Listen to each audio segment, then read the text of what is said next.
Welcome back, everybody. This is Eric here with Iraq Veteran 8888. Today, I have a very special guest with me, Mr. Mark Novak with Anvil Gunsmithing. How you doing? Outstanding, thank you. All right, and he is taking an adventure down here to Georgia to come show us a couple of very, very special pieces. We have a couple of very unique revolvers. They're not just any revolvers. These represent pretty much the only mainstream mass-produced semi-automatic revolvers on the entire planet. Yes, you heard me right, a semi-automatic revolver. There is such a thing. We got them right here to show you. Sort of an answer to a question that no one appeared to have asked. However, there is a history back here. The Webley Fosbury, for instance, was a World War I, much before World War I design.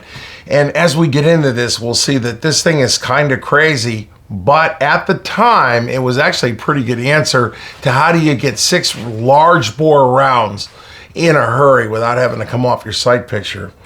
The Matiba that we have here is a 1980s Matiba, and it's just, yeah, that's just straight Italian excess right there. Sexy stuff, I gotta tell you. We'll dive into it, but at the end of the day, it's a lot of complication to achieve a result that might have been achieved in an easier format. Yep. So now I believe when you watch The Mandalorian, okay, I believe his blaster is modeled after probably a Chiappa Rhino, okay, and I know some people on Instagram were saying, oh, it's a Matiba, it's probably a Chiappa Rhino, and there are some similarities. Maybe not exactly in the exact design, but certainly the low bore axis in terms of the barrel being on the bottom cylinder. You know, okay, the bottom of the cylinder instead of the top. That provides a very low bore axis. But this is unique in that it's actually a semi-automatic, whereby the Rhino is pretty much, you know, double single action.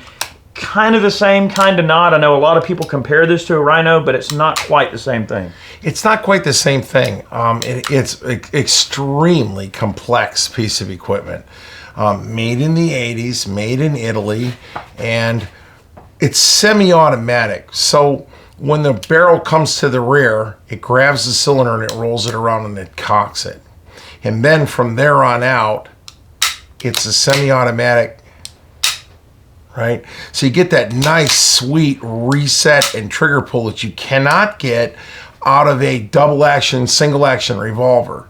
Without breaking your sight picture. Without breaking your sight picture. You don't have to come down off it, and you don't have this tremendous double action trigger pull. So in a normal revolver, in order to pull the trigger the first time, you drag through double action, right?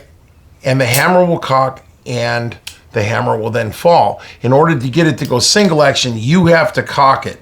So that activity, cocking that revolver, requires you to move the gun around. In this particular case, as soon as you fire it the first time, it cocks itself. So you can call it semi-automatic, you can call it self-indexing, you can call it self-cocking, but it's a sweet running piece of hardware. Definitely one of the most accurate revolvers I've ever fired. I mean, sweet trigger, really nice reset, very discernible and crisp. I mean, just a great feel in the hand, you know, not overly, you know, cumbersome. You would look at it and think it would be long and cumbersome. It's really not. It handles great. It's very accurate. And this thing runs with 38 Special and 357 and Magnum. 357. To quote the gentleman that owns the indoor range, Taylor at CNS Indoor Shooting Sports, had noted that it was the first revolver he was ever really able to get down into. So I'm assuming that he's doing a two-handed hold. He's rolling down into it, which I don't have the training to do, but he did some great work with this thing. In 357, it blows fire out of every orifice, but it comes straight back. Very nice to shoot, very heavy, rare, scarce as hen's teeth piece of solid milled unobtainium right here. I was allowed to work on it because the gentleman that owns it has a YouTube channel, and he shoots this thing a lot. He really enjoys it, and it needed maintenance. When we got it, the cylinder wouldn't even turn. You do that, and it would just stop like that. Now we got it to where it'll turn.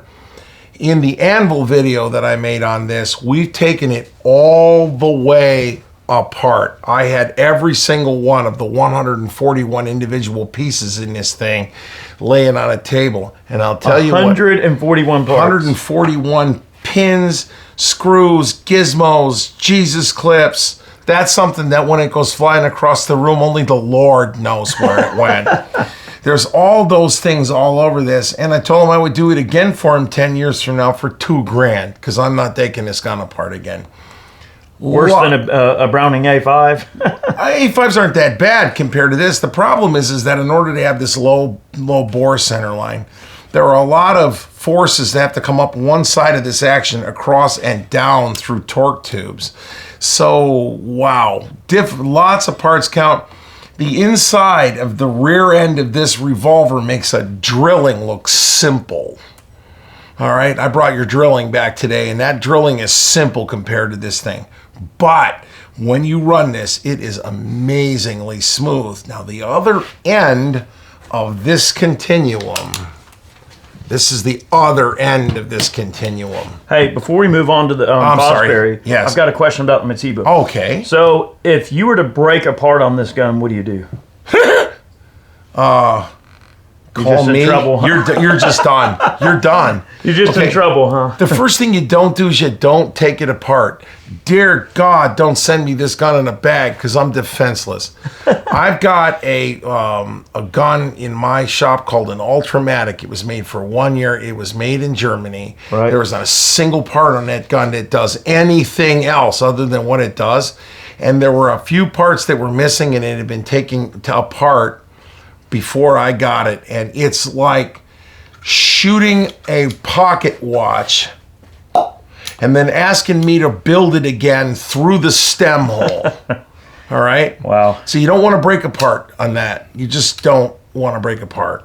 You're looking at fantastic gun. Oh yeah, you're looking at the existing parts below. Beautiful shooter, and it really did what it did. But it's a Ferrari. It's a very, very definite race car. You couldn't really even carry it because the entire front end of this thing is made out of anodized aluminum, and you would have holster wear. That gun would be white in about a week. The only other gun of this type, now it's slightly outside the vein of this video, but before we move on to the Fosbury, Okay. The other revolver that always took me as being like super, super unique is the LeMat. Yeah, well, You got the shotgun barrel, like that was a next level kind of thing, you know. It was next level. I've had a LeMat apart, and that is another blivet. Really? That is another blivet. That is next level blivet. Well, we won't get into that Darswick thing. Oh, You took no, the apart. Dardic? Yeah. There's a gentleman writing a book on that, and he's been researching that gun for 10 years. And the pictures I put out on the internet says first time he's ever seen the inside of it. And I hope it's the last. Oh, wow. All right, so let's move on to the Fosbury. It's a mousetrap. This thing is cool. Okay, so this is single action only. So the Fosbury doesn't have a double action mode. It's single action only. And really, really interesting. 455 Webley, smokeless cartridge. Both of these revolvers fire smokeless cartridge.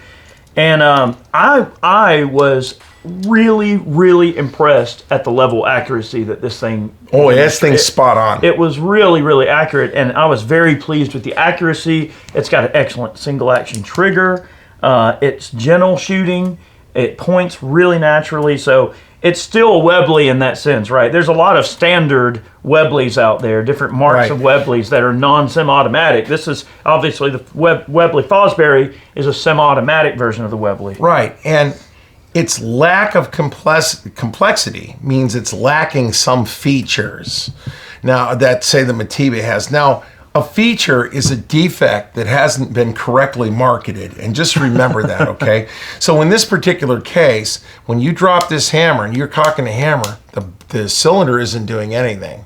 Here, the cylinder will rotate with hammer motion. In order to index the cylinder on this thing, you got to grab the top of the gun and pull it, and there it goes. And it's running back and forth with a set of detents in that zigzag. That's so cool, man. It is. But manual of arms back around the turn of the last century was a little bit more where there would be a tendency to want to do this. Right. Okay, and the problem is that I've now got a loaded revolver pointed at the center of my left hand. Okay, so when you're running this old gear, you got to make sure you get your manual of arms. However, this is a much simpler handgun. I took it all the way apart and we conserved it. It came all the way apart in 10 minutes. 1 second. While you're talking about that, let's grab a broom handle because really, to drive home the point, I believe. Right. This gun was $18.99. This is $18.96. Right. So this is 2 ways to get semi-automatic fire out of a handgun. Right. Now, to be fair, this was the highest velocity gun in the world at the time. it was high velocity, but it didn't throw a very large chunk of lead. Right. So if we're at the camera here, you can see the difference in hole sizes in the front end of these things. This is throwing a big chunk of lead as fast as you can pull the trigger 6 times. And the automatics of that day, the slided automatics of that day weren't this good. And they could do the smaller rounds. They weren't doing these large rounds. They really weren't. They were still experimenting. So while this looks like a bit of an anachronism, at the time it was actually a pretty interesting way to solve the problem of getting 6 very large rounds. I mean, look at the size of the holes in the back end of And those are nominally like about a 220 or 230 No, those are grain bullet? 265. 265, okay. 265 is going about 750 feet per second. So slow and anemic, but definitely a big chunk of lead going down range. I don't want to get hit with it.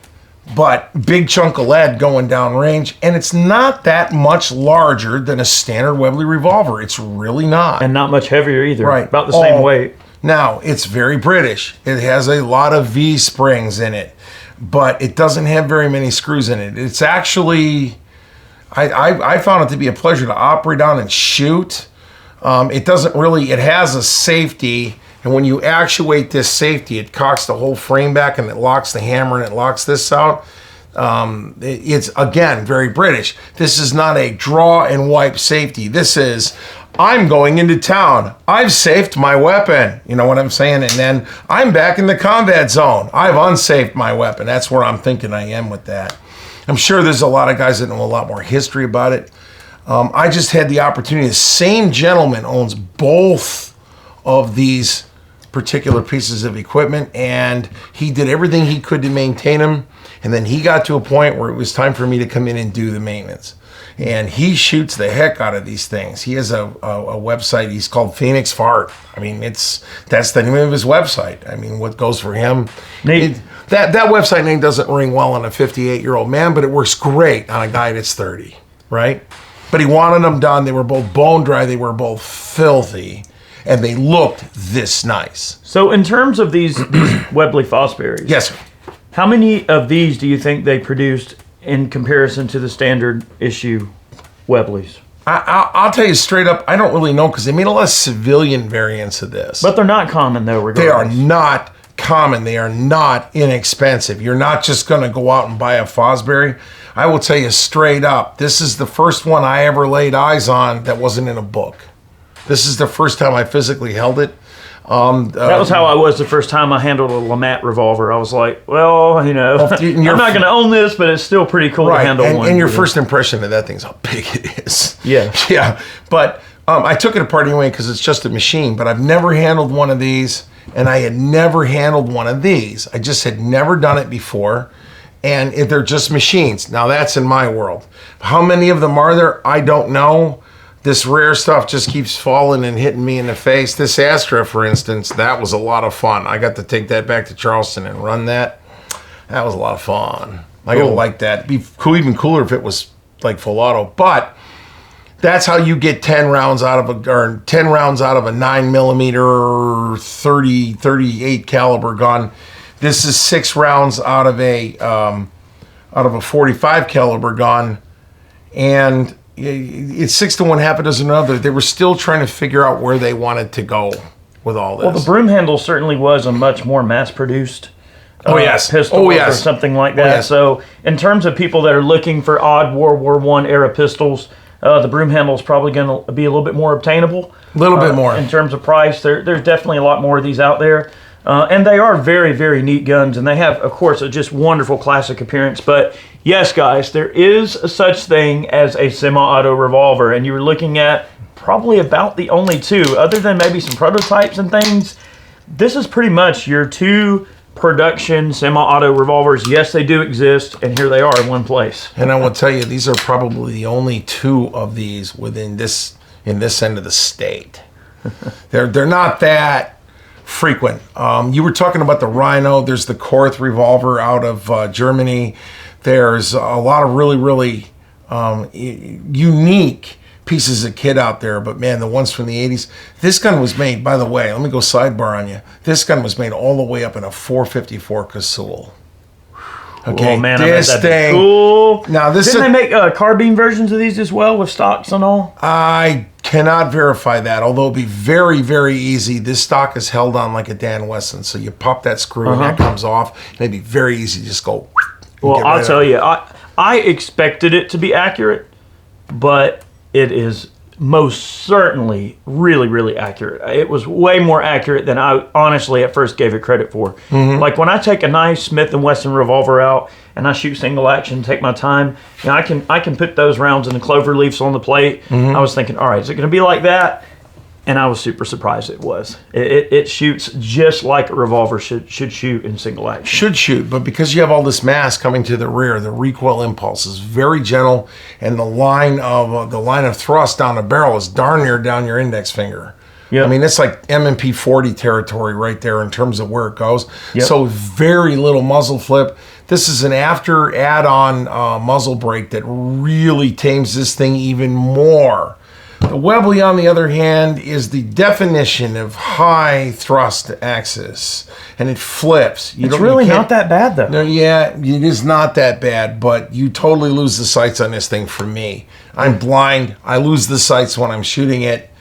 We shot it a lot. I would genuinely tell you we shot these guns until we were bored, and this gun makes a very, very unusual sound. It sounds like a cash register. It goes cha-ching, cha-ching, cha-ching, because it's $6 to shoot a cylinder out of this thing. But man, it was so worth it. What a neat piece of hardware. Yeah. And Mark, I really appreciate you and Eric coming down and bringing these revolvers down for us to check out. And the owner of these revolvers being kind enough to let us do a quick little presentation here. You know, you've probably been seeing a lot of crazy shots. These things are so cool. So it's not often that we have the opportunity to show off such cool hardware. And Mark never disappoints. He always brings down really cool stuff for us to show off for you guys. Yeah. So I really thank you guys for coming down. Been a pleasure, man. I'll do it again. We are going to come up to your neck of the woods and do some more videos up there with you as well. Well, the last time you were in Charleston, we did some great work. We're doing some work for the Hunley folks. We're trying to do some things in the Charleston area because Charleston's just dripping with history. But hey, the last time I looked, Atlanta wasn't exactly a second fiddle. So in terms of cool stuff that's going on, but great to have you to Charleston. It's an open offer, and great to have you down, and we'll do something else. It's always a pleasure to have you guys down, and you'll be seeing a few more videos, Mark and I popping up, but any chance that we get to pick Mark's brain and show off cool hardware, we always love it. And stay tuned on the Hunley, because we're still talking to them about that. I don't want to promise anything yet, but I don't know if you guys are familiar with it, but look up the Hunley submarine. Oh, yeah. Okay. Just putting that out there. Combat warship, submarine, conservation in effort in order to dig something up. We know a guy that can do the maintenance. Yeah. It's a weapon. It's a submarine, and it's a conservation of an antique weapon that happened to be a submarine. And well, geez, I don't do any of that, do I? Yeah. I wouldn't know who would do that. Stay frosty, brother, man. It's been great. Appreciate it. Man. Appreciate you, Mark. And guys, thanks so much for watching today's video. And we always appreciate the opportunity to check out this cool stuff, and we appreciate y'all being a part of it. So many more videos on the way. We'll see you soon. Have a good one. Yeah, stay safe, stay free.